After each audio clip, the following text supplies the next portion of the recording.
اوس زما محترمو که چین دی که فرانس دی که جرمنی دا که جاپان دی او که هندوستان دی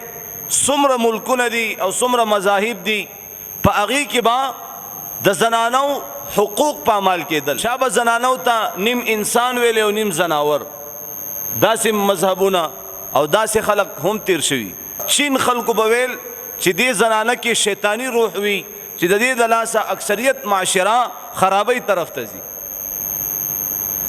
او زما محترمو په عربو کې د کمې زنانه چې خاون به مړ شو نو هغه زنانه هغه به زما محترمو داسې په یو بیله کمره کې په یو شاړه کمره کې به یې گرفتاره کا او دغه شان لږې اوبه د مونځ او دس دپاره او لږ خوراک څښاک هغه به یې ورسره کېښوستل غالبا 2 کاله پورې به هغه زنانه هغه به زما محترمو په هغه کمره کې بندیوانه وه بس دی به ویل چې دا به مړه شوي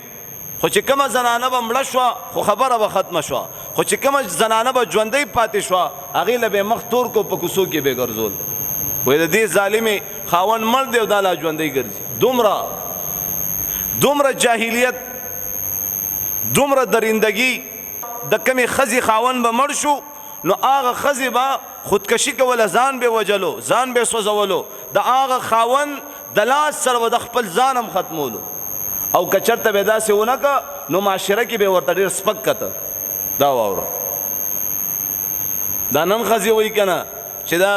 اسلام کې پابندۍ نه دي او دا چل دی او هغه چل دی په داسې بربریت کې په داسې درندتوب کې په داسې جاهلیت او زما محترمو د ظلمت په تیرو کی جناب محمد رسول الله صلی الله علیه وسلم دنیا ته تشریف راوړو او د الله احکامات او زما محترم خپل دین اسلام هغه خلکو ته بیان کو او د زنانو حقوق بیان کو کدا زنانا د لور په شکل کې دا خدا ستاسو د پاره عزت ده کدا زنانا دا د خور په شکل کې دا ستاسو د پاره ناموس دی کدا زنانا د خزې په شکل کې دا خدا ستاسو د پاره د ژوند یو ملګری دی او کدا زنانا د مور په شکل کې نو د مور د خپو د لاندې جنت دی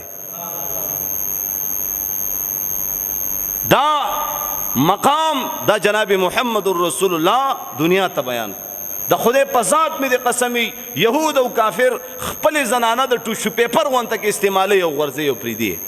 او الحمدلله من مسلمانانو خپل زنانه د سونی غونته کې من او تاسو خپل زنانه پټي ساتو د کور میرمنې هم جوړې کړې دي څومره عزت هم ورکړي او بیا هم دا بعضې بدبخته زنانه هغه وایي چې موږ څه وکتل موږ څه واورېدل موږ څه وکړل مولانا بجلیګر صاحب رحمت الله علیه فرمایي موږ هر حقوق د دې زنانو پوره کو بس دا یو خبره پاتې ده چې موږ ورته په څلوري شو دا په دې اوږو باندې راستوري